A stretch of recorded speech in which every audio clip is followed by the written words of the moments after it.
ध्यानाबद्दल आपण ऐकत असतो की ध्यानाने एकाग्रता वाढते, मन शांत होते, मनाचे दौर्बल्य नष्ट होते. पण आज सकाळपासून आपण नामस्मरण, स्तोत्रमंत्र, मंत्रपुष्पांजली आणि साधनेसाठी आहाराचे महत्त्वाबद्दल माहिती घेतल्यानंतर वाटते की ध्यान हे तुमच्यातील परमात्म्याला जोपासण्याचा आणि फुलवण्याचा एक मार्ग आहे. त्याबद्दल अधिक माहितीसाठी मी श्री रवींद्र पेडणेकर यांना विनंती करते की त्यांनी आपले मार्गदर्शन करावे. चिंतन श्री गुरुदेव दत्त, श्री गुरुदेव दत्त, श्री गुरुदेव दत्त. ब्रह्मानंदं परमसुखदं केवलं ज्ञानमूर्तिं द्वन्द्वातीतं गगनसदृशं तत्त्वमस्यादिलक्ष्यम् एकं नित्यं विमलमचलं सर्वधी साक्षिभूतं भावातीतं त्रिगुणरहितं सद्गुरुं तं नमामि. ॲक्च्युली योगामध्ये मास्टर असलेले आपले वामन सर, संगीता मॅडम यांनी योगाबद्दल बरंचसं काही सांगितलेलं आहे. बरंच म्हणजे खूप काही सांगितलेलं आहे. राष्ट्रपती पुरस्कार विजेते आहेत ते, आणि त्यांच्याकडून आपल्याला वेळोवेळी चांगलं मार्गदर्शन मिळत असतं. मी आपलं एक थोडक्यात पतंजली योगसूत्र याच्यावर थोडंसं विवेचन करणार आहे. आणि नॉर्मली ध्यान पतंजली योगसूत्रानुसार ध्यान ज्यांना जमत नाही, ज्यांना करता येत नाही, किंवा जे योगाच्या सगळ्या पायऱ्या जात नाहीत, तर त्यांच्यासाठी ध्यान कसं करावं हे मोजक्या शब्दात सांगण्याचा प्रयत्न करणार आहे. जे सर्वसामान्यांसाठी आहे, की जेणेकरून लोकांना वाटतं मी ध्यान करतो, ध्यानाला बसतो, पण माझं ध्यान होत नाही. बरोबर ना? तर आपण आज त्याच्यावरच बोलूया जरा. नमस्कार सर्व श्रोतांना. आजचा आपला विषय आहे पतंजली योगसूत्रे व ध्यान. सुरुवातीला आपण पतंजली योगसूत्रे याविषयी थोडक्यात माहिती करून घेऊया, आणि मग ध्यान या विषयाकडे आपण वळूया. पतंजली योगसूत्रे म्हणजे योगाभ्यास. योगाभ्यास हा सर्व मानवजातीसाठी आवश्यक आहे. शरीर सांभाळण्यासाठी ज्या शास्त्राची निर्मिती झाली त्याला आपल्या ऋषीमुनींनी वेद ही संज्ञा दिली. शरीरशास्त्र समजणाऱ्या शास्त्राला आयुर्वेद म्हटलं. शरीर एक पवित्र मंदिर आहे. शरीराला सांभाळलं पाहिजे, कारण शरीराला जितके कष्ट होतात तितकेच कष्ट मनालाही होतात. शरीर अस्वस्थ असेल तर कुठलीही साधना होत नाही, कोणतंही काम होत नाही. आणि यासाठी युक्ताहार विहाराला योगसूत्रात व भगवद्गीतेत खूप महत्त्व दिलेलं आहे. म्हणजे आत्ताच आपण आहार विहारावर यांचं प्रवचन ऐकलं. मॅडमने पण आहार विहारावर खूप चांगलं माहिती दिली, खूप चांगलं सांगितलं. तर सगळ्यात महत्त्वाचं आहे ते, आणि आपलं सुरुवात तिथूनच होते. युक्ताहार विहारस्य युक्तचेष्टस्य कर्मसु. यासाठी साधकाने शुद्ध, सात्विक आणि शक्यतो शाकाहार घ्यावा. हे मॅडमने ऑलरेडी सांगितलं आहे. सात्विक बोलणं, सात्विक आहारामुळे परमार्थाला आवश्यक तो सत्वगुण वाढू लागतो. त्याचबरोबर शरीर व मन यांच्या शुद्धीसाठी योग साधनेची आवश्यकता असते. योगाने चित्तवृत्तीवर ताबा मिळतो. योगच चित्तवृत्ती निरोधः. चित्ताचा म्हणजे मनाचा, चित्त म्हणजे आपलं मन, ताबा मिळवण्यासाठी शास्त्राने 2 क्रम सांगितले आहेत, योग आणि ज्ञान. योगाने चित्तवृत्तीवर ताबा मिळवला जातो आणि ज्ञानाने सत्याचा बोध होतो आणि मन शांत होते. चित्ताच्या एकाग्रतेचे मुख्य साधन म्हणजे योगाभ्यास आहे. योगाभ्यासाबद्दल आज वर्तमान युगात एवढा उहापोह आहे, पण त्याचा खरा अर्थ केवळ योगासने नसून धर्मापासून कर्मापर्यंत पतंजली महामुनींनी याची 8 शिस्तबद्ध अंगे प्रमाणभूत व अंतर्भूत झालेली आहेत. आता ही 8 अंग पातंजल मुनींनी सांगितली आहेत, पण आजकाल कुठेही गेलं तर एक योगासनं म्हटल्यानंतर एक आसनं शिकवली जातात. प्रॉपर शरीरशुद्धी शिकवली जात नाही. आणि सगळ्यात महत्त्वाची म्हणजे आमच्या अंबिका योग कुटीरला पहिली प्रॉपर शरीरशुद्धी करून घेतली जाते. पूर्णपणे शरीर शुद्ध झाल्यानंतरच त्याला षटकर्म दिली जातात आणि षटकर्म दिल्यानंतरच त्याचं पूर्ण शरीर स्वस्थ झालं की नंतर त्याला स्टेप बाय स्टेप काही आसनं शिकवली जातात. आता यामध्ये कपालभाती हे सगळ्यात महत्त्वाचं अंग आहे आणि कपालभातीने संपूर्ण शरीराचे फेफडे ज्या वेळेला प्रॉपर होतात त्याचवेळी आपण पुढच्या अंगाकडे वळू शकतो. आपण जर धौती केली नाही आणि आपण डायरेक्ट योगा करायला गेलो तर शरीरामध्ये क्रॅम्प्स येतात, गोळे येतात आणि मग आपण पुढे जाऊ शकत नाही. बऱ्याच वेळेला आपण आसन करायला जातो पण आपली आसनं होत नाहीत. आसनाला होण्यासाठी आपलं शरीर फ्लेक्झिबल व्हायला पाहिजे, वातपित्त कफाचं संतुलन व्हायला पाहिजे आणि आपला जो शरीरामध्ये फिरणारा वायू आहे हा शांत झाला पाहिजे, तरच आपण पुढे जाऊ शकतो. आता आपण बघूया या जी शिस्तबद्ध अंग जी सांगितली आहेत पातंजल मुनींनी त्याची थोडक्यात माहिती घेऊ. आता आपण जास्त सांगणार नाही कारण याचा बराचसा उहापोह झालेला आहे. यामध्ये 2 विभाग करतात. एक बहिरंग साधना आणि दुसरी अंतरंग साधना. वामन सरांनी तेच सांगितलेलं आहे. बहिरंग साधनेमध्ये यम, नियम, आसन, प्राणायाम, प्रत्याहार ही अंगे आहेत. आता यमनियम याविषयी आत्ताच संगीता मॅडमनी सांगितलं, खूप चांगलं सांगितलं. आसन पार्ट तर आपण सकाळी सुरुवातीलाच बघितला की आसन कशी करावी, आसनाचं महत्त्व काय, आसनामध्ये काय केलं जातं असं आपल्याला स्वास्थ्य मिळतं, हे वामन सर आणि संगीता मॅडमने खूप चांगल्या प्रकारे समजून सांगितलं आणि प्रत्येक आसनाचे फायदे काय आहेत ते सुद्धा सांगितलेले आहेत. आता अंतरंग साधनेमध्ये बघूया. अंतरंग साधनामध्ये धारणा, ध्यान आणि समाधी ही अंगे आहेत. ॲक्च्युली आपण नॉर्मली विचार करतो, कोणालाही सांगितलं जातं की ध्यान करा, पण ध्यान करा म्हणजे काय करा? नुसतं ध्यान करा म्हणून सांगितलं किंवा आपण बसलं म्हणून ध्यान होत नाही. पातंजल योगमुनींनी ही जी 8 अंग सांगितली आहेत त्यापैकी ध्यान हे 7वं अंग आहे. त्याच्याही अगोदर धारणा ही अंग आहे. आता धारणा हे एवढं महत्त्वाचं अंग आहे की आपण सध्या जे करतो ते ध्यान नाहीच मुळे. जे कोण करतं ते इवन आम्हीसुद्धा करतो ते पण ध्यान नाही आहे, ही धारणा आहे. ध्यान समजून घ्यायला खूप पुढे जायला पाहिजे. आणि समाधी हे आपल्या बस की बात नाही आहे. आपण सर्वसाधारण माणसं करूच शकत नाही समाधी. आता अंग 1 आणि 2 यामध्ये यम आणि नियम, यामध्ये दैनंदिन जीवनात आचार, विचार आणि आहार हे शुद्ध होण्यासाठी यमनियमांच्या तत्त्वांचे पालन करून जीवन शिस्तमय बनवण्याचा प्रयत्न केला जातो. यमात त्रिकालाबाधित आचारसंहितेचे वर्णन आहे आणि नियमात जीवन आदर्श बनविणे आणि मनाला विशेष विचारांची दिशा दाखविणे याबाबत मार्गदर्शन आहे. बरोबर ना संगीता मॅडम? 3रं अंग आहे.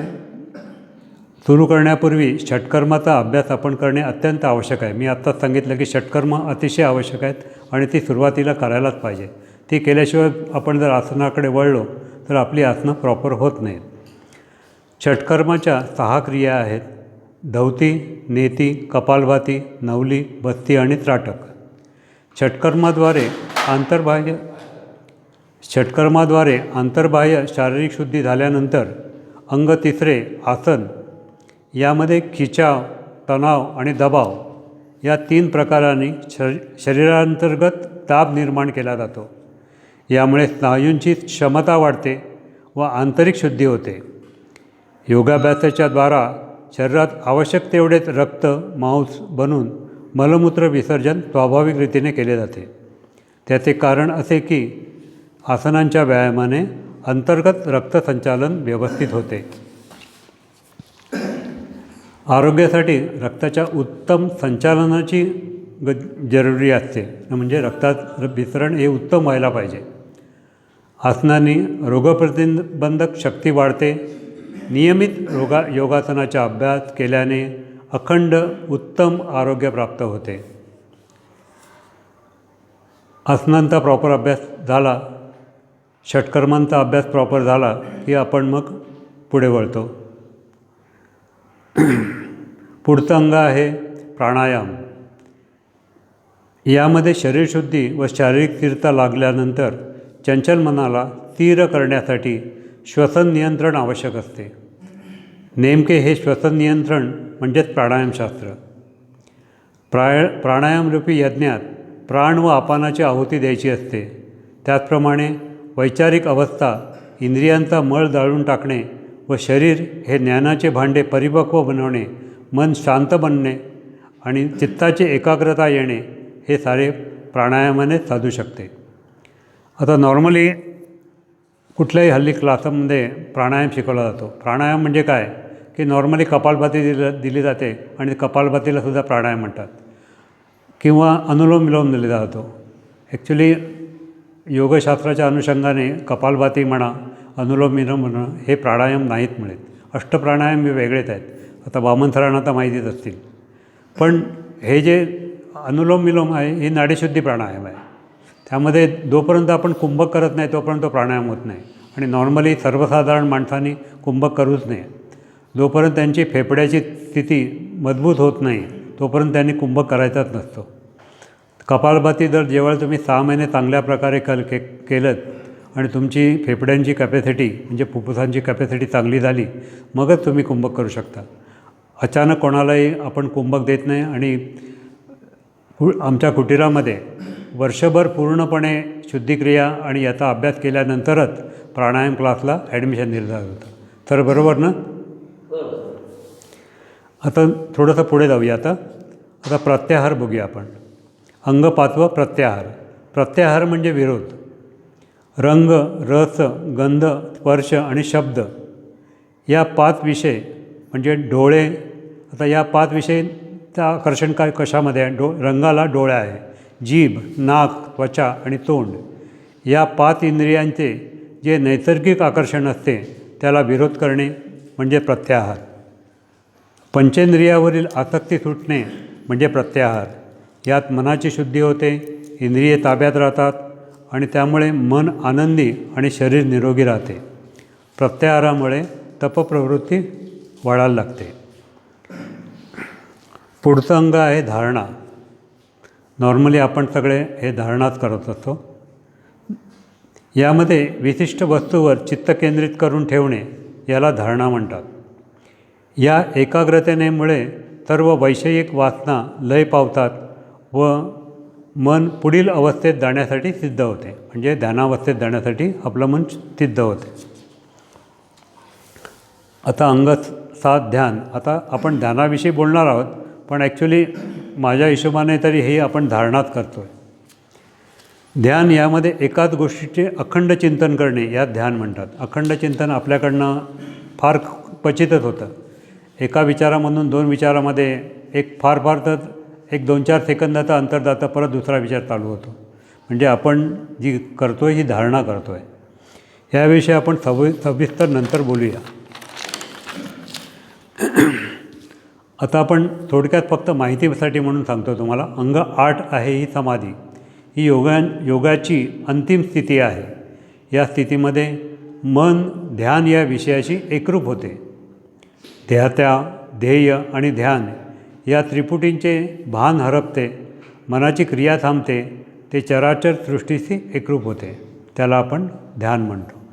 हे आपल्या सर्वसाधारण माणसाचं काम नाही आहे. हे योगी मुनींचं काम आहे आणि तिथपर्यंत जायला आपल्याला खूप खूप वेळ लागेल.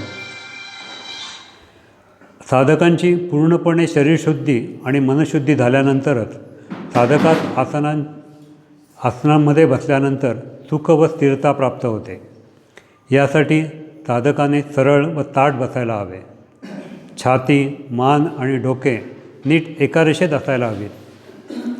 आसनांमध्ये बसल्यानंतर साधकाचा मेरुदंड अगदी स्वाभाविक अवस्थेत राहील, तसेच शरीराला कंप होणार नाही असे बसावे. या प्रकारे आसनजय झाल्यानंतरच शीत, उष्ण, भूक, तहान याचा त्रास होणार नाही.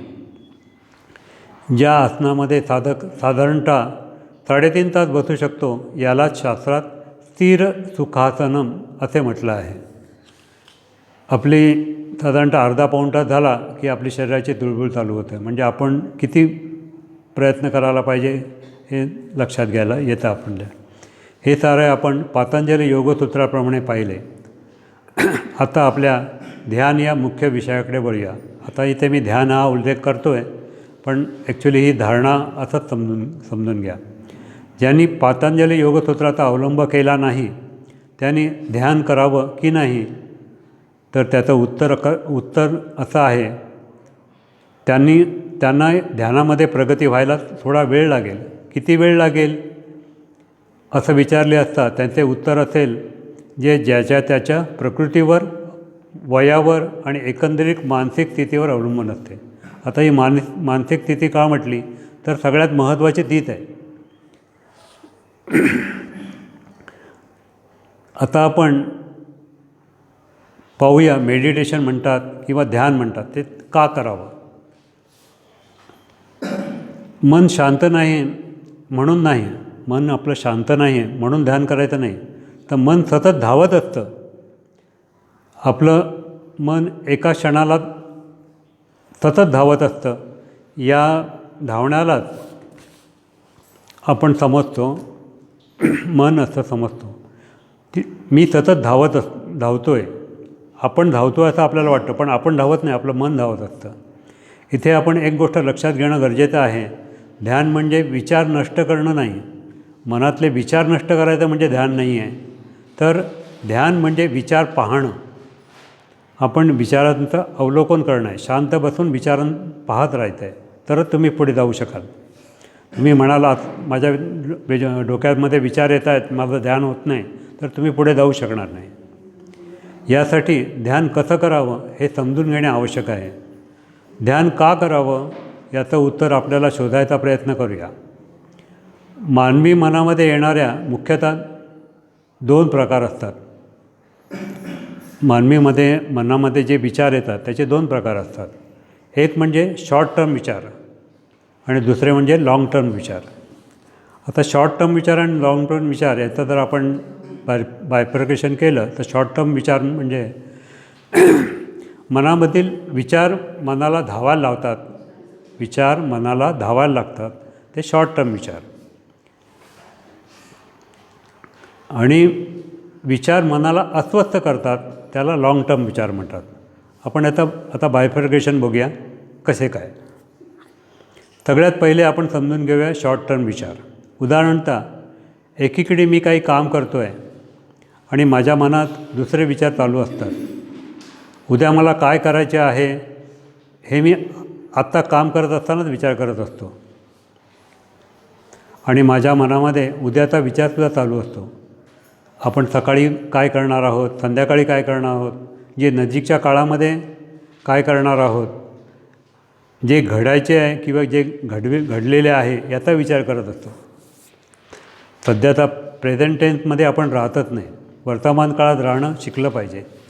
हे मनात सतत चालू असतं. याला म्हणतात मन धावणं. मनाची सतत कॉमेंट्री सुरू असते. आपण बाहेरून शांत बसलेले दिसत असलो तरी मनाला हजारो विचारांचे काहूल चालू असते. आपलं मन थांबत नाही, त्यामुळे आपल्याला थकवा येतो. हा थकवा शारीरिक नाही तर आपल्या डोक्यामध्ये विचारांचं जे कल्लोळ चाललेलं असतं त्यामुळे येत असतो. आपण का थकतो, तर आपल्या डोक्यामध्ये जे विचारांचं कल्लोळ चाललं असतं त्यामुळे थकतो. थोडक्यात आपल्याला मनाला त्रास बाहेरून होत नसतो, तर तो आतूनच होत असतो. हे आहेत शॉर्ट टर्ममधील विचार, जे आपल्याला सतत धावायला भाग पडतात. आता आपण पाहूया लाँग टर्ममधील विचार. जेव्हा आपण आपल्या मनातील शॉर्ट टर्मचे विचार थांबवायचा प्रयत्न करतो त्यावेळी खूप लांबचे लाँग टर्म विचार येऊ लागतात. अशा वेळेला काही घटना आपल्या भूतकाळात घडलेल्या असतात, काही घटना पुढच्या भविष्यकाळात घडणं अपेक्षित असतं, असे विचार येऊ लागतात. त्या रिकाम्या जागेत येऊ लागतात. ते विचार आपल्याला अस्वस्थ करतात. काही वर्षापूर्वीची घटना आपल्याला आठवायला लागते, एखादी व्यक्तीची आठवण यायला लागते किंवा काही काळापूर्वी आपल्या हातून घडलेल्या काही चुका आपल्याला आठवायला लागतात. अशा प्रकारे काही भूतकाळातील गोष्टी आणि काही भविष्यकाळातील गोष्टी आपल्याला आठवायला लागतात. आपलं भविष्यातील प्लॅनिंग आठवायला लागतं. आपण फ्युचरमध्ये काय प्लॅनिंग करणार आहोत ते पण आठवायला लागतं. म्हणजे आपले शरीर वर्तमानात असले तरी मन भूतकाळात किंवा भविष्यकाळात विचार करीत असते, पण ते वर्तमानात नसते. यालाच म्हणतात लॉंग टर्म विचारांमध्ये मन असणं. हे विचार आपल्याला धावायला लावत नाहीत, पण आपल्याला अस्वस्थ करतात. जेव्हा आपण आपले शॉर्ट टर्म विचार थांबवायला जातो तेव्हा आपल्या मनामध्ये लॉंग टर्म विचार चालू होतात. याचाच अर्थ जर आपण वर्तमानात राहू शकत नाही तर आयुष्य आपल्या हातातून तुटत चाललं आहे असा त्याचा अर्थ होतो. आपल्या मनामध्ये सतत शॉर्ट टर्म आणि लाँग टर्म विचार चालू असतात. आपण वर्तमानात राहू शकत नाही, यासाठी आपण ध्यान करण्याची आवश्यकता असते. कारण ध्यान आपल्याला वर्तमानात आणत असते, वर्तमानाची जाणीव करून देत असते. ध्यान का करावं याचं महत्त्वाचं कारण म्हणजे आपण एखादी घटना घडल्यानंतर रिॲक्ट करतो, म्हणजे प्रतिक्रिया लगेच प्रतिक्रिया द्यायची आपल्याला सुरुवात करतो, पण रिस्पॉन्ड करत नाही, म्हणजे प्रतिसाद देत नाही. आपण आपला प्रतिसाद देणे गरजेचं असतं, पण आपण प्रतिक्रिया द्यायला सुरुवात करतो आणि हे होऊ नये म्हणून ध्यान करायचं असतं. उदाहरणार्थ आपल्याला कोणी काही बोललं तर आपल्याला राग येतो, आपण दुखावले जातो, आपला इगो म्हणजे आपला अहंकार दुखावला जातो. हे आपण जाणून-बुजून करतो असं नाही आहे. हे आपण जाणून-बुजून नाही करत, आपोआप होत असतं. हे सारे वर्तन विचार न करता करतो. आपण विचार न करता मानवस्थितीत विचार न करण्याच्या मनस्थितीत असल्यामुळे आपण आपोआप आपल्या प्रतिक्रिया देत असतो. सगळ्या गोष्टी आपोआप होत असतात, त्यामुळे आपली रिॲक्शनसुद्धा आपोआप येत असते. आपल्या भावनेनुसार आपण रिॲक्ट करून मोकळे होतो. जेथे केवळ प्रतिसाद देणे गरजेचे असते, पण आपण प्रतिक्रिया देऊन मोकळे होतो. यामुळे गोष्टी खूप अवघड होऊन बसतात. परिस्थिती जिंकळून जाते, जे होता कामा नये. आपलं मन विचार न करण्याच्या मनस्थितीत असल्यामुळे प्रतिक्रिया द्यायची की नाही द्यायची हे स्वातंत्र्य आपल्या जवळ नसते. म्हणून आपण ध्यान करणं गरजेचं आहे. ध्यान केल्यामुळे आपण विचार न करता करणाऱ्या गोष्टीवर ताबा मिळू शकतो. यालाच आपणाला स्वातंत्र्य मिळालं आहे.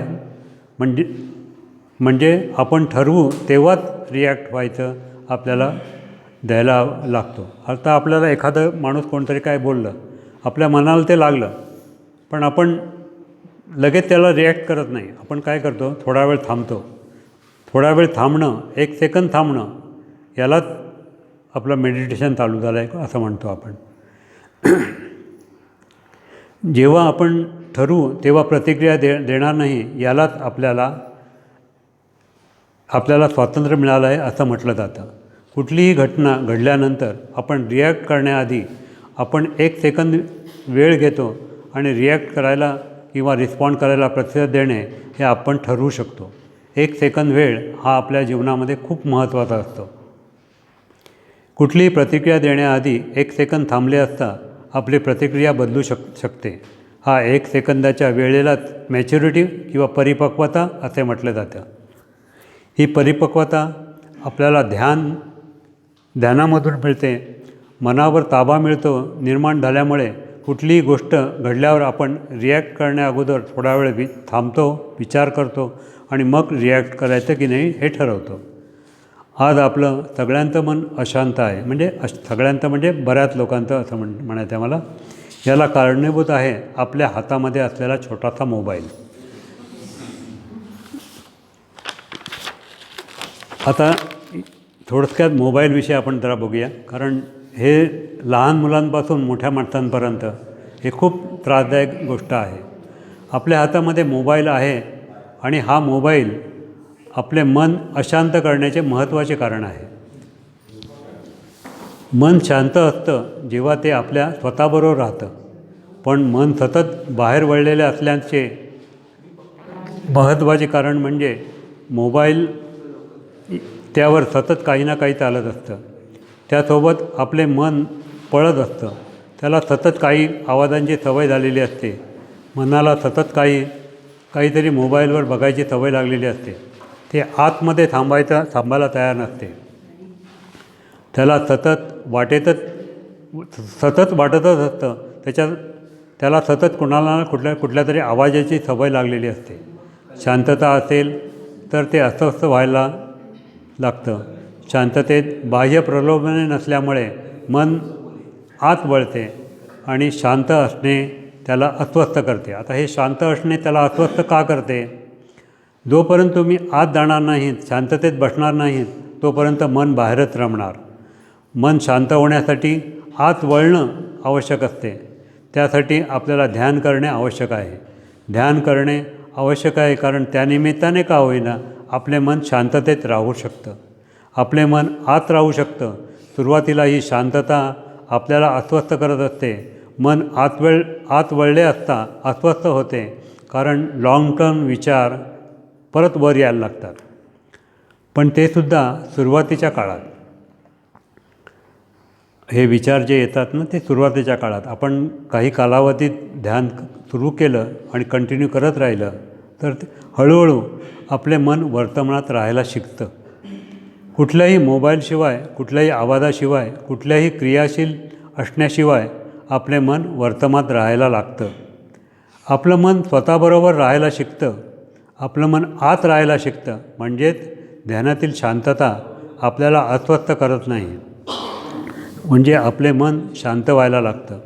म्हणून या आवाजाच्या दृष्टिकोनातून बाहेर पडणं महत्त्वाचं आहे. म्हणून ते ध्यान करणं आवश्यक आहे.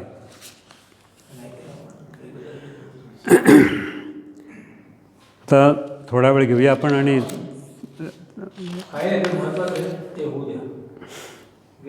हो, वेळ लागेल मला. नाही, वेळ नाही आपल्याला. बरं, ध्यान करणं आवश्यक आहे कारण मनुष्य खूप ओव्हरथिंक करतो. ओव्हरथिंकिंग हे महत्त्वाचं कारण आहे. खूप विचार करतो. ओव्हरथिंक ही आजच्या काळातील एक मोठी महामारी आहे. आजच्या काळामध्ये मनुष्य जेवढे ओव्हरथिंक करतो तेवढे आधीच्या काळामध्ये करत होता की नाही ही एक संशयास्पद गोष्ट आहे. आधीच्या काळामध्ये मनुष्य एवढं ओव्हरथिंक करतच नव्हता. आता त्याच्या मागे मोबाईल, टी व्ही, इंटरनेट हे एवढं मागे लागलेलं आहे की त्याला विचार थांबवायला वेळच नसतो. आज मनुष्य कामामुळे कमी आणि त्याच्या विचारांमुळे जास्त थकत असतो. सतत चिंता, सतत तुलना, सतत काही ना काही हा मनुष्य करतच असतो. याचा परिणाम आपल्या मनाला काही ना काही करायची सवय लागते. थोडक्यात ते मन कधी थांबतच नाही.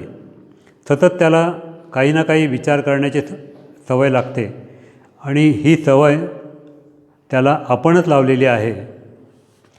ध्यान म्हणजे मनाला विश्रांती नाही, तर ध्यान म्हणजे मनाची जागरूकता, अवेअरनेस, मनाचा अवेअरनेस, मनाला समजून घेणे. त्यामुळे मनाची समस्या सोडवणे शक्य होते. यासाठी ध्यान आवश्यक आहे. आज आपण आपल्या मनातील किती भावना स्वीकारतो? आपल्या मनामध्ये बऱ्याचशा भावना असतात, त्या आपण स्वीकारतो का? आता माणूस मनातील भावना दाबायला शिकला आहे. भीती वाटणे, असुरक्षित वाटणे, अगतिकपणा. आपण आपले मन वेगवेगळीकडे वळवू लागतो जेणेकरून आपल्या मनाला त्या भावना समोर जायला लागूच नाही. आपण काय करतो? नाही, आपण याचा विचार नाही करायचा, आपल्या मनाला डायव्हर्ट करतो. पण ती भावना स्वीकारणं गरजेचं असतं. ध्यानामध्ये आपल्याला समजते की या भावना आपल्याला पाहायच्या आहेत. त्यापासून पळवाट काढायची नाही आहे. भावना म्हणजे शत्रू नाहीत. भावना म्हणजे संदेश असतात. कसला संदेश असतात? जसे रागाची भावना कोणीतरी सीमा ओलांडून आत आलेली असेल, ही संदेश आपलं मन रागाच्या भावनेत आपल्याला ते देत असतं. आपल्याला सुरक्षा हवी आहे. भीतीची भावना म्हणजे अनिश्चित ठिकाणी आपण पोचलो आहोत, त्यामुळे आपण तिथे राहता कामा नये, हा संदेश आपल्याला मन त्या स्थितीत आपल्याला देत असतो. दुःखाची भावना असेल तर आनंद निर्माण करणारी गोष्ट आपण हरवून बसलो आहे. त्यामुळे आपल्याला मन आपल्याला संदेश देत असतो. जर आपल्या मनामध्ये चिंतेची भावना निर्माण झाली असेल तर आपण खूप पुढे गेलो आहेत, एवढा पुढे जाण्याचा विचार करू नका असे आणि वर्तमानात या असं आपलं मन सांगत असतं. जर तुमच्या मनात अपराधीपणाची भावना येत असेल तर तुम्ही तुमच्या मूल्यांपासून दूर गेलेले आहात. मन तुम्हाला संदेश देते की तुम्ही तुमच्या मूल्यांवर परत यायला हवं. जर मत्सर निर्माण होत असेल तर तुमचं मन तुम्हाला सांगतं की तुमच्यामध्ये असुरक्षिततेची भावना आहे. त्यावर उपाय म्हणून तुम्ही स्वतःवर काम करणं गरजेचं आहे. आपल्याला मनातील भावना समस्या नाहीत, या आपल्याला दिशा म्हणजे मार्ग दाखवतात. भावना शत्रू नाहीत, तर त्या भावना असणं म्हणजे सत्याची घंटा आहे. आता आपण थोडंसं आटपत घेऊ, कारण हे बरंच तुम्हाला जर सांगायचं म्हटलं तर वेळ जाईल आपला. ध्यान का करायला पाहिजे, कशाला थोडं करायला पाहिजे. आपण आता डायरेक्ट ध्यान का आणि कसं करायचं तेवढं बघूया आणि आपण थांबूया. वेळ लागेल मला. आपण नंतर कधीतरी कुठल्या तरी सत्रामध्ये बोलूया याच्यावर. ध्यान सुरुवात करायला लागल्यानंतर मन अजूनच धावतं, अजूनच पळतं. हे का पळतं, कशासाठी पळतं आणि ते आपण कसं आटोक्यात आणायचं हे बघू आपण नंतर.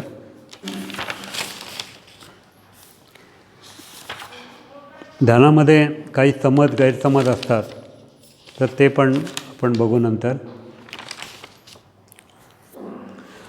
आता आपण थोडक्यात बघू की सर्वसाधारण साधक ज्यांनी पातंजल योगसूत्र केलेली नाही आहेत, ज्यांनी प्राणायाम, प्रत्याहार, धारणापर्यंत केलेलं नाही आहे, ते सर्वसाधारण साधकांनी ध्यान का आणि कसे करावं.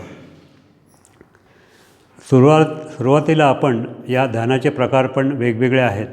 आपण फक्त एक सुरुवातीला बेसिक ध्यानावर बोलूया. सुरुवातीला आपण श्वासावर लक्ष केंद्रित करायचे आहे. श्वासावर लक्ष केंद्रित करायचं ध्यान पाहूया आपण. ध्यानामध्ये मन विचाररहित होणं आवश्यक असते. आता हे मन विचाररहित होणं जेवढं आपल्याला बोलणं शक्य आहे तेवढं करणं खूप कठीण असतं. हळूहळू दोन विचारामध्ये अंतर वाढायला लागतं. मनामध्ये हे सतत विचार येत असतात, पण एक विचार आला की दुसरा विचार यायला हळूहळू मेडिटेशनमुळे, ध्यानामुळे अंतर थोडं वाढायला लागतं. या दोन विचाराची जी गॅप निर्माण होते याला शून्यावस्था असे म्हणतात. भले ती 1 सेकंद असो, 2 सेकंद असो, 5 सेकंद असो किंवा 5 मिनटं असो, यालाच आपण शून्यावस्था म्हणतो. ध्यानामध्ये मनात आलेले विचार दूर सारायचे नसतात. दूर सारायचे असतात हा मोठा गैरसमज आहे. ते आपल्याला शक्य नसतं. आपण आपल्या मनाला एका विशिष्ट अवस्थेपर्यंत घेऊन जाणे एवढेच आपल्या हातात असतं. आता ही विशिष्ट अवस्था म्हणजे काय ते आपण बघूया. मन विचाररहित होणे हा रिझल्ट आहे, ही प्रोसेस नाही आहे. मन विचाररहित होणं हा रिझल्ट आहे, फायनल हे रिझल्ट आहे, ही प्रोसेस नाही आहे. मन विचाररहित होण्यासाठीच्या उद्देशाने आपल्या मनाला आणि शरीराला एका विशिष्ट क्रियेला आपण ध्यान म्हणतो. मन आणि शरीराला विशिष्ट अवस्थेपर्यंत घेऊन जाण्याचे वेगवेगळे मार्ग आहेत. ते आपण नंतर पाहूया. आता आपण श्वासावर लक्ष केंद्रित करणार आहोत. त्यात श्वासावर लक्ष केंद्रित करून कसं ध्यान करायचं तेवढंच आता आपण बघूया. एक छान आसन घ्या. आसन म्हटल्यानंतर उदाहरणतः दर्भासन हे सगळ्यात चांगलं. आत्ताच्या ह्याच्यामध्ये आसनांबद्दल आपण जेवढं बोलू तेवढं थोडंच आहे. व्याघ्रासन, हरणासन बरेचसे आहेत. आपण सध्या आपल्याला जे अवेलेबल असतं आणि नॉर्मली आपण घेऊ शकतो त्या विषयावर बोलू. दर्भासन आणि त्यावर लोकरीचे उबदार आसन घालावं. दर्भासन अंतरावं. आपण बऱ्याच वेळेला परिक्रमेला गेलो आहे, बऱ्याच ठिकाणी गेलो आहे, त्यावेळेला बहुतेक लोकांनी आपलं दर्भासन आणलं असेल, तर ते सगळ्यात उत्तम आसन आहे. कारण त्यावर लोकरीचं उबदार आसन घालायचं आणि त्यावर एक कॉटनचे धुतं वस्त्र घालायचं, जे आपण रेग्युलर धुवू शकतो. तसे आसनाचे प्रकार आहेत, पण सध्या आपण्यासाठी एवढंसं पुरेसं आहे. पुढे आता आपण आसन करण्यासाठी कुठे बसावं, काय करावं.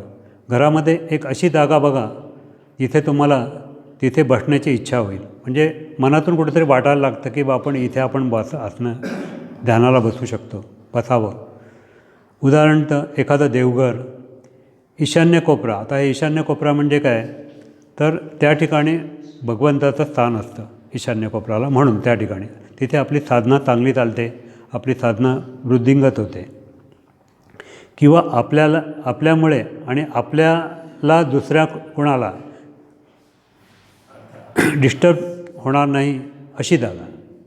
म्हणजे आपल्यामुळे कोणाला दुसरा डिस्टर्ब होणार नाही आणि दुसऱ्यांमुळे आपल्याला कोणाला डिस्टर्ब होणार नाही अशी जागा आपण बघूया. ही जागा एखादी जागा चांगलं वातावरण, म्हणजे एखादं गार्डनमध्ये सुद्धा असू शकतो.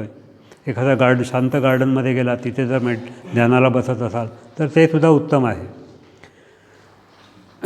पुढे आपण वळूया. आता आपण आसन कसं असावं बघितलं, घरामधली कुठे बसावं, काय कसावं ते बघितलं. आता आपले ध्यानाला बसताना आपले कपडे कसे असावे. तुम्ही घातलेले कपडे हे अत्यंत सुटसुटीत असले पाहिजेत, म्हणजे शरीराला घट्ट बसणार नाहीत असं असावं. या अवस्थेमध्ये आपल्याला बराच काळ बसायचं आहे. त्यामुळे आपल्याला आरामदायक असतील असेच कपडे घालणे गरजेचं आहे. जर आपण टाईट कपडे घालून बसलो आणि आसनामध्ये आपल्याला दरग लागायला लागली तर आपलं ध्यान पुढे चालणार नाही. आता आपण पुढच्या याच्याकडे वळूया. ध्यानामध्ये कसं बसावं, कुठलं आसन घालावं, कुठलं आसन असावं हे आपण जाणून घेऊया. कुठल्या आसनामध्ये, आसन म्हणजे आता जे वामनसरांनी सांगितलं त्या आसनाबद्दल म्हणतो आहे मी.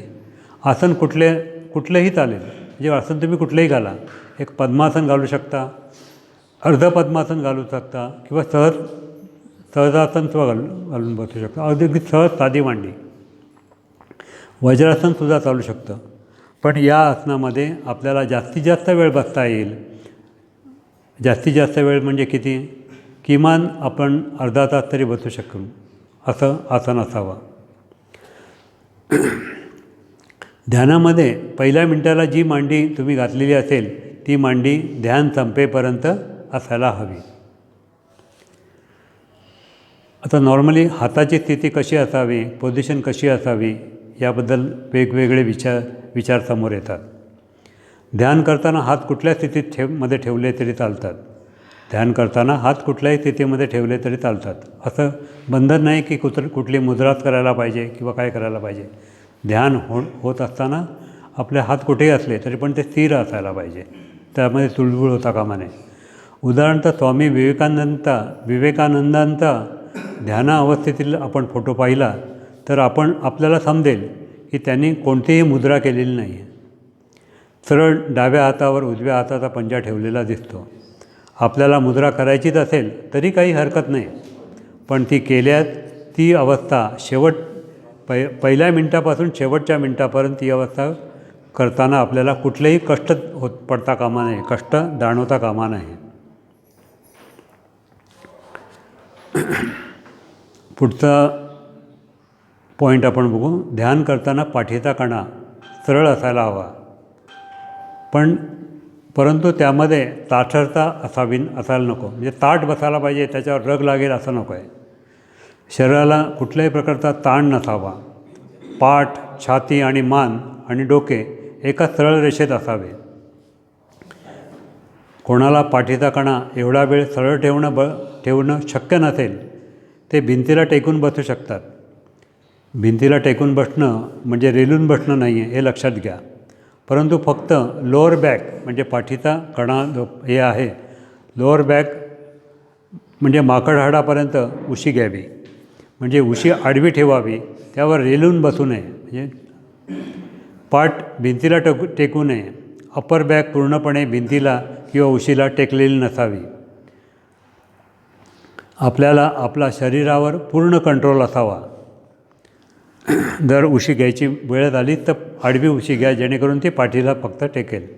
काही जणांना खाली बसता येत नाही. बऱ्याच लोकांचा हल्ली प्रॉब्लेम्स असतात की खाली बसता येत नाही, तर त्यांनी खुर्चीवर बसले तरी चालेल, परंतु वरील नियमांना अनुसरूनच करायला पाहिजे. ध्यान करताना जर झोप येत असेल तर ध्यानापूर्वी झोप पूर्ण झालेली असणं अनिवार्य आहे. वामन सर, झोपेच्या योग्य वेळेला झोप घेणे आवश्यक आहे. योग्य वेळ म्हणजे ती दुपारची 2 तास झोपतो असं नाही आहे आणि रात्री 5 तास झोपतो असेही नाही. रात्रीची किमान 7 ते 8 तास झोप घेणे आवश्यक आहे.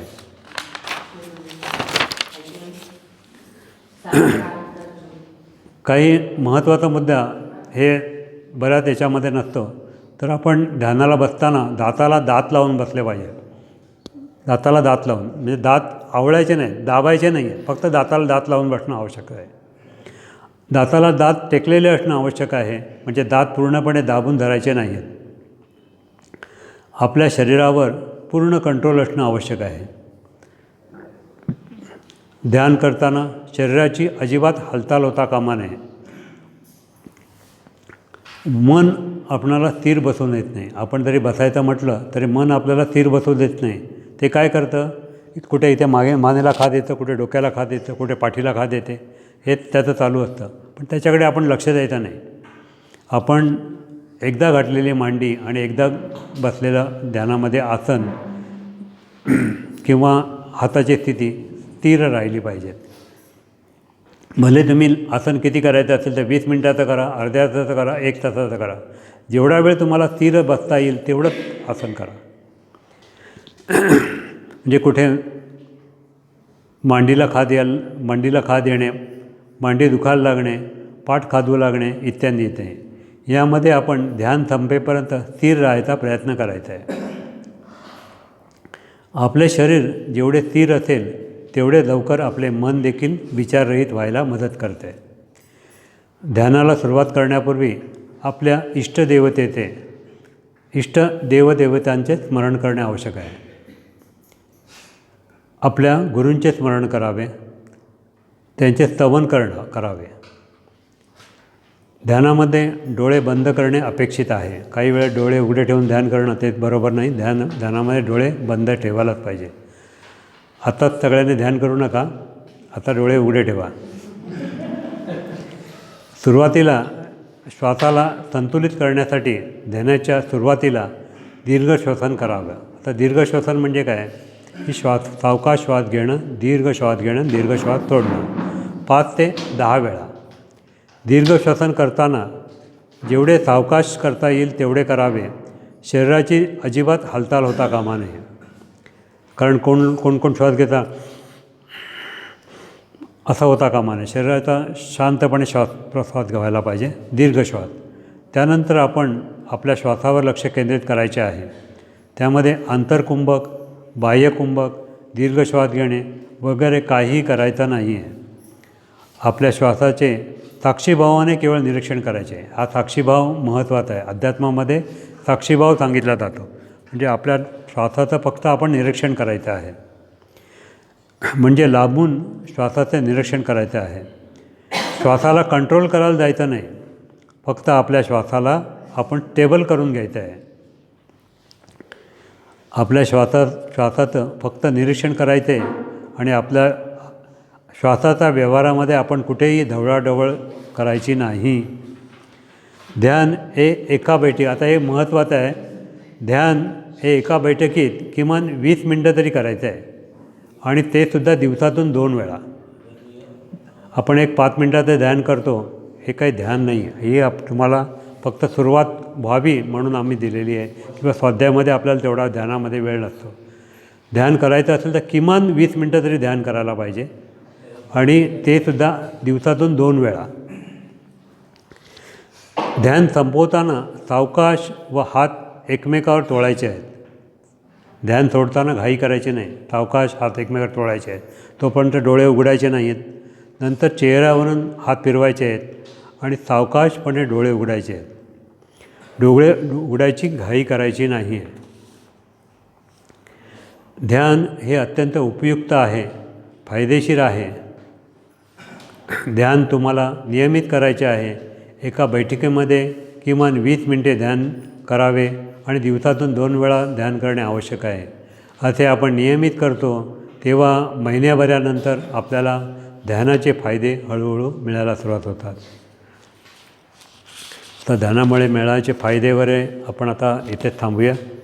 आता राजाध्यक्ष साहेब महत्त्वाचं सांगणार आहे, तिकडे आपण लक्ष द्या. अवधूत चिंतन श्री गुरुदेव दत्त.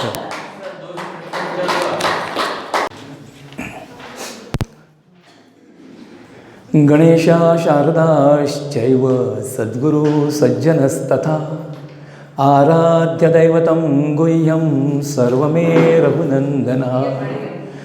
गणेश शारदा सद्गुरु संत सज्जन कुळेश्वरू सर्वै माझा रघुवीरू सद्गुरुरूपे श्रीराम. माझे आराध्य दैवत परम गुह्य गुह्यातीत गुह्यपणाची मात न चले जेथे श्रीराम. यो जातो मरुदंशजः क्षितितले संबोधयन सज्जनान् ग्रंथं यो रचयन सुपुण्यजनकं श्रीदासबोधाभिधं. यः कीर्षा दे रे राम दीनदयाळा दे रे राम अभेद भक्ती दे रे राम आत्मनिवेदन दे रे राम तद्रूपतामज दे रे राम अर्थारोहण दे रे राम सज्जन संगती दे रे राम अलिप्तपणमज दे रे राम ब्रह्मानुभव दे रे राम अनन्य सेवा दे रे राम. पुढे सांगितलेलं फार महत्त्वाचं आहे. मज विण तू मज दे रे राम दास म्हणे मज.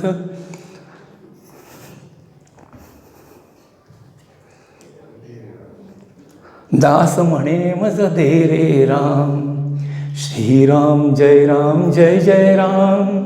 श्रीराम जय राम जय जय राम. श्रीराम जय राम जय जय राम. श्रीराम जय राम जय जय राम.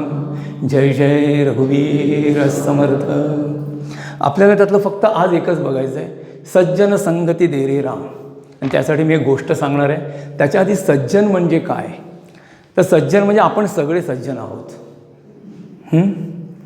कधी कधी सज्जनगडावरचे दुर्जन होतो, पण तसे आपण भलतेच सज्जन आहोत. निदान मी सज्जन वाटतो. हा एक सज्जनचा अर्थ झाला. दुसरा सज्जनचा अर्थ त्याची फोड जर केली तर सतजन. सतजन. आता जगामध्ये फक्त एकच सत आहे, बाकी सगळं असत आहे. तो ईश्वर हा सत आहे, बाकी आपण सगळे असत आहोत. म्हणून प्रकृती सगळी असत आहे. म्हणून सतजन म्हणजे फक्त ईश्वरच, त्याच्या व्यतिरिक्त जे सगळं आहे ते असत आहे. म्हणून सज्जन म्हणजे ईश्वर. सज्जन संगती दे रे राम. राम म्हणजे आत्माराम. समर्थ आत्मारामाला सांगतायत मला सज्जन संगती दे, म्हणजे मला तुझी संगती दे. आता तुझी संगती कशी मिळणार, तर पहिल्यांदा चांगल्या लोकांच्या परिवारात यायला लागतं. चांगले मित्र, लहानपणी आपल्याला आईवडील सांगतात चांगले मित्र घ्या हो, चांगल्या संगतीत राहा, म्हणजे तुला चांगले. आपल्या मुलावर आपल्या आईवडिलांचा तसा कमीच विश्वास असतो, म्हणून ते नेहमीच सांगतात की तू चांगल्या मित्रांच्या सहवासात राहा. असे प्रत्येकाचे आईवडील प्रत्येकाला सांगत असतात. आता दुर्जन कोण आणि सज्जन कोण हा प्रश्न प्रत्येकाला पडायला लागतो. पण ही आपली संस्कृतीच आहे, असं सांगितलंच जातं. थोडक्यात काय की सज्जनाचा सहवास हवा. हळूहळू हा सज्जन इतका आपल्या म्हणजे तो इतका कमी होत जातो की खरा सज्जन कोण, तर माझा आत्मा, मी जो आत आहे तो माझा मी आहे, तो माझा खरा सज्जन आहे असं वाटायला पाहिजे. ह्यालाच खरं ध्यान म्हणतात किंवा ध्यानाची धारणा म्हणतात. सोप्या शब्दात सांगतोय मी. जेव्हा मला असं वाटायला लागेल की माझ्यातला मी तोच केवळ मी आहे, तेव्हा आपली धारणा सुरू होते. तिथे आपण मुमुक्ष होतो. लक्षात ठेवा, तोपर्यंत आपण बद्धच असतो. आणि म्हणून मुमुक्ष होणं हे सोपं नाही आहे. त्याच्यानंतर साधना सुरू होते आणि मग सिद्ध होणं आपल्या हातातच नाही, ते सद्गुरूंनीच करायचं असतं. थोडक्यात काय, तर जेव्हा माझ्यातला मी मला वाटायला लागतो मी आहे, ती खरी सज्जन संगती आहे. या बाबतीतली एक गोष्ट मी तुम्हाला सांगतो.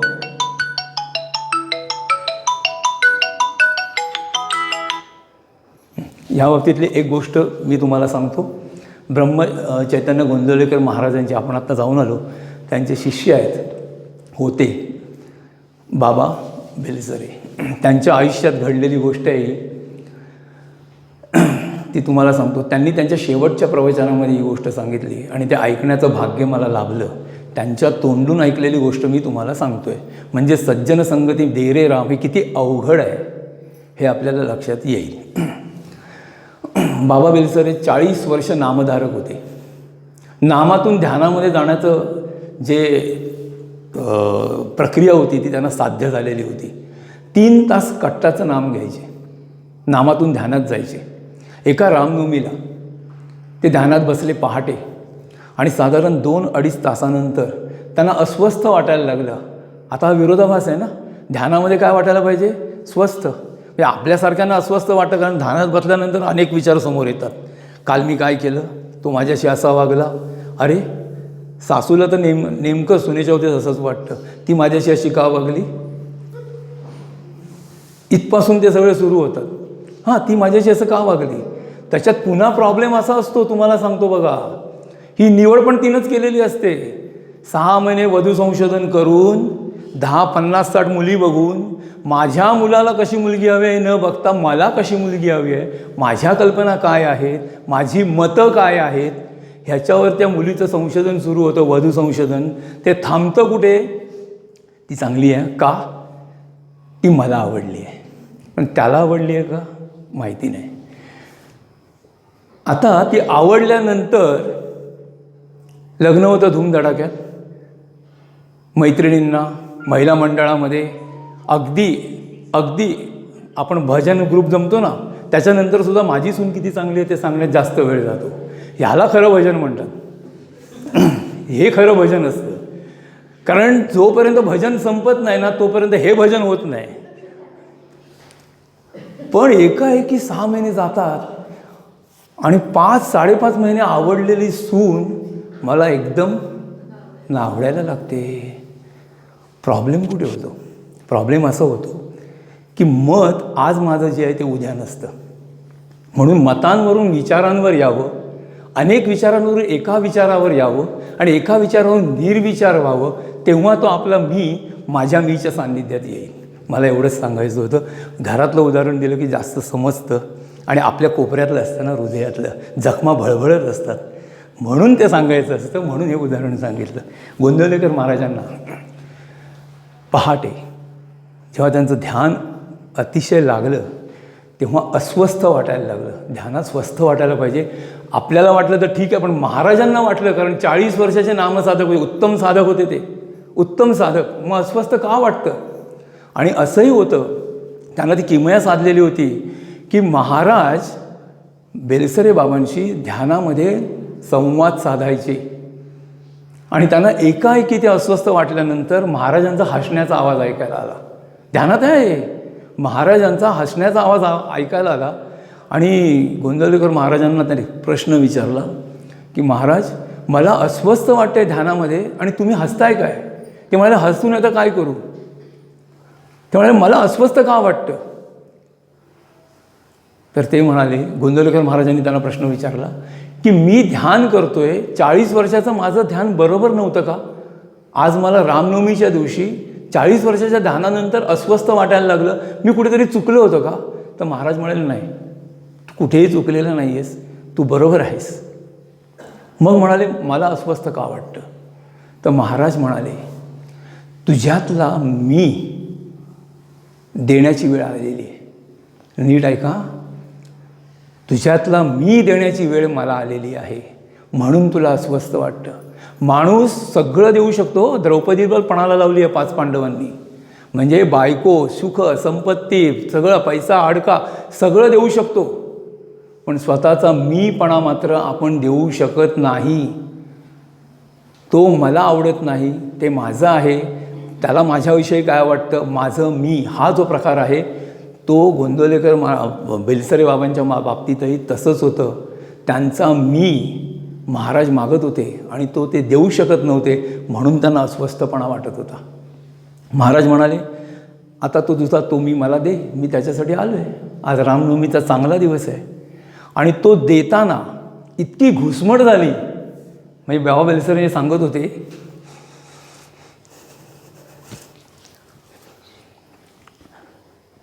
त्यांच्या डोळ्यातून अश्रू वाहत होते.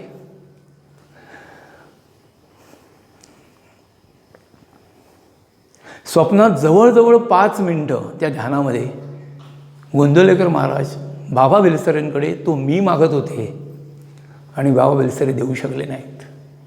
ध्यान तुटलं आणि महाराज गेले आणि त्याच्यानंतर 8च दिवसांनी गोंदवलेकर महाराजांनी देह ठेवला. शेवटी त्याने असं म्हटलं होतं, माझा मी देऊ शकलो नाही म्हणून मला पुनर्जन्म आहे. हे त्यांचं शेवटचं वाक्य आहे. सज्जन संगती दे रे राम म्हणजे काय, हे बाबा बेलसरे ज्यावेळेला म्हणतात माझा मी देऊ शकत नाही, तर आपण किस झाड की पत्ती. जय जय रघुवीर समर्थ. माझं काहीही न सांगता फक्त महाराजांचं आणि बाबा बेलसरेंचंच वाक्य मी तुमच्यासमोर ठेवतो. आज आपण सगळं जे नामस्मरणापासून ध्यानापर्यंत यमनियमांपासून, म्हणजे यमासारखे ते आपल्यासमोर उभे असतात, असे यमनियम आपण सगळे ऐकलं आणि बाबा बेलसरेंनी सांगितलेली त्यांच्या आयुष्यात घडलेली उत्तम साधकाची गोष्ट आपण ऐकली, म्हणजे घडलेला प्रसंग आपण ऐकला. आपल्याकडे सगळ्यांकडे तारतम्य आहे.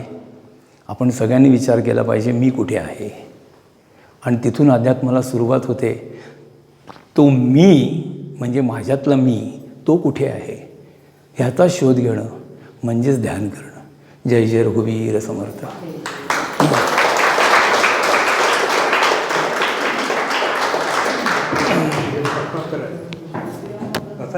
नाही नाही प्रश्नोत्तर नको,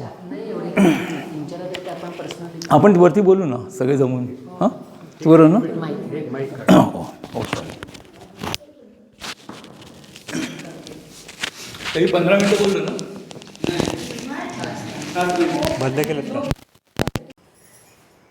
राजाध्यक्ष सरांनी आता आपल्याला जे कथा सांगितली, ही कथा ऐकल्यानंतर मी इथे काहीही बोलणं म्हणजे हे माझं दीड शहाणपण असेल, पण कार्यक्रम ज्या हिशोबाने ठरवला आहे त्या हिशोबानेच पुढे जायचं आहे असं त्यांचं आणि पेडणेकर सरांची आज्ञा आहे असंच म्हणेन मी.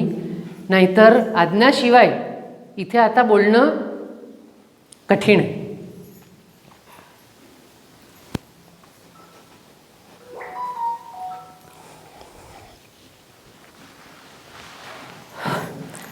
एकच माझी भक्ती, एकच माझा भाव, हृदयी पांडुरंग राहत असे. एकच माझा सूर, एकच माझा ताल, जिव्हा पांडुरंग गात असे. ऐकूया एक लोकप्रिय भक्तिगीत फिरत्या चाकावरती देशी. प्रस्तुत करीत आहे श्री महेंद्रसिंग पवार. फिरत्या चाकावरती देसी मातीला का विठ्ठला तू वेडा कुंभार, विठ्ठला तू वेडा कुंभार. माती पाणी उजेड वारा तूच मिसळसी सर्व पसारा. माती पाणी उजेड वारा तूच मिसळसी सर्व पसारा. आभाळच मग ये आकारा तुझ्या घटांच्या उतरंडीला नसे अंत ना पार.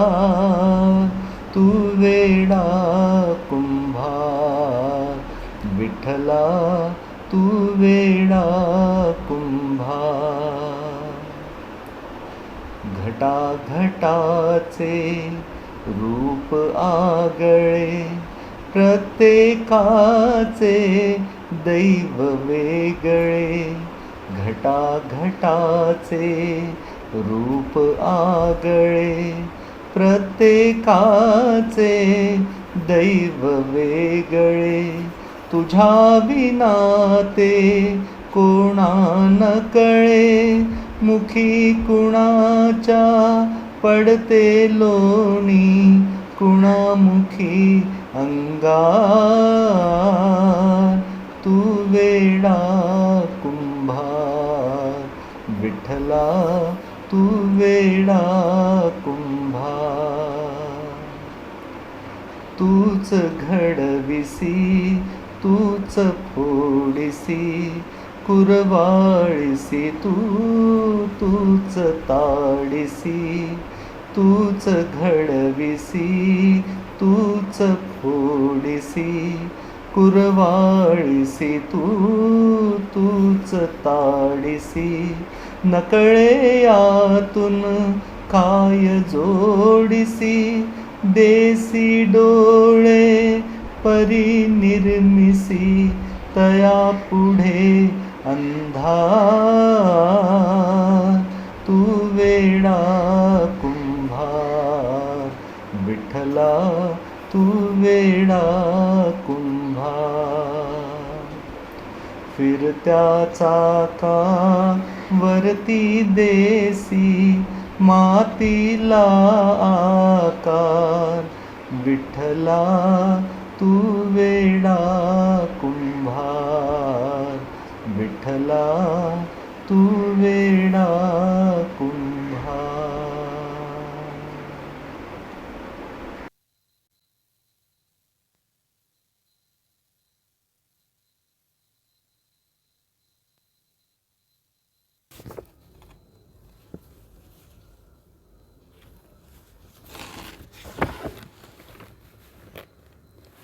आजची आपली गिरनार यात्रा स्वाध्याय परिवार आयोजित ही आध्यात्मिक शिबिर उत्कृष्टरित्या पार पडली आहे. मग आभार प्रदर्शन झालेच पाहिजे. सर्वात प्रथम आदरणीय विद्याताई पुरोहित यांनी प्रमुख अतिथी म्हणून वेळ आणि मार्गदर्शन दिल्याबद्दल त्यांचे मनापासून आभार. मंडळाचे सचिव आदरणीय योगेश बुवा रामदासी यांनी आपल्याला ही शिबिर इथे सज्जनगडावर घेण्यासाठी प्रेरणा दिली आणि सर्वतोपरी मदत केली, त्याबद्दल त्यांचेसुद्धा मनापासून आभार. आदरणीय सुभाष बुवा योगी ज्यांनी इथली आपली सर्व व्यवस्था करून दिली आणि आपल्याला वेळेच्या वेळेवर चहा, नाश्ता, भोजन, रात्रीचे भोजन दिल्याबद्दल त्यांचेसुद्धा मनापासून आभार.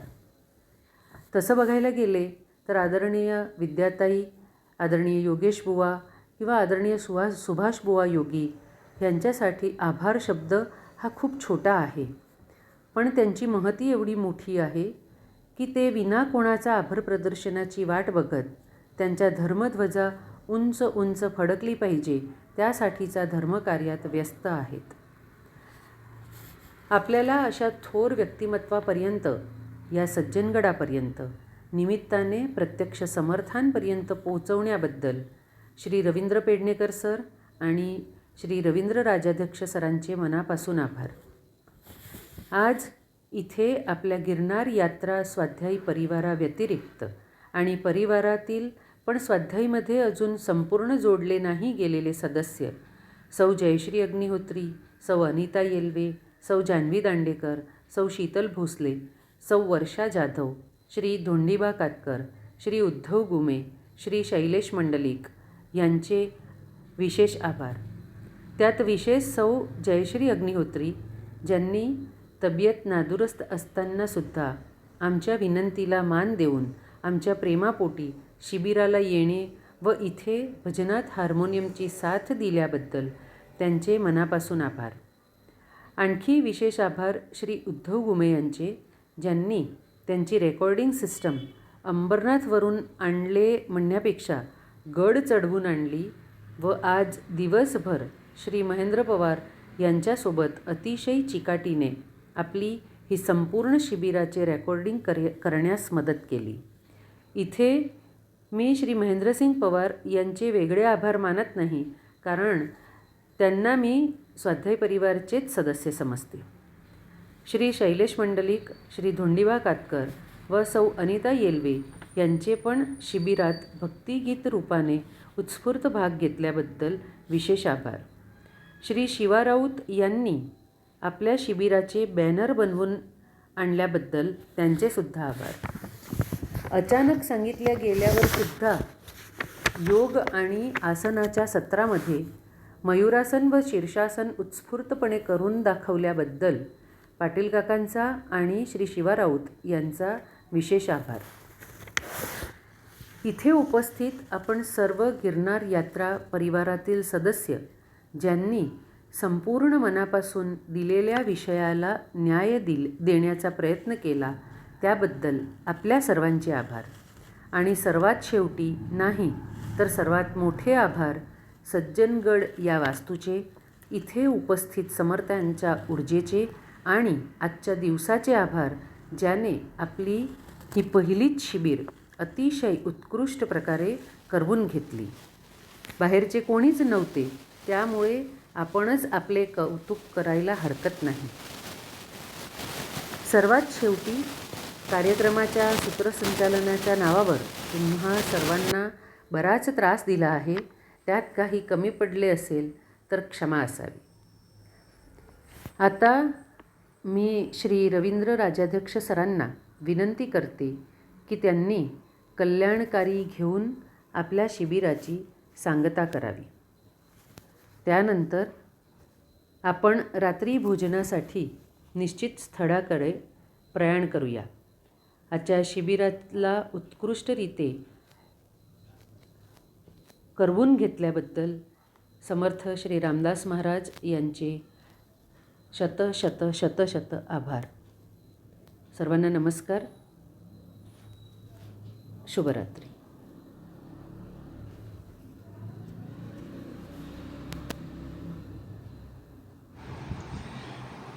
जय जय रघुवीर समर्थ. कल्याण करी राम राया देवराया.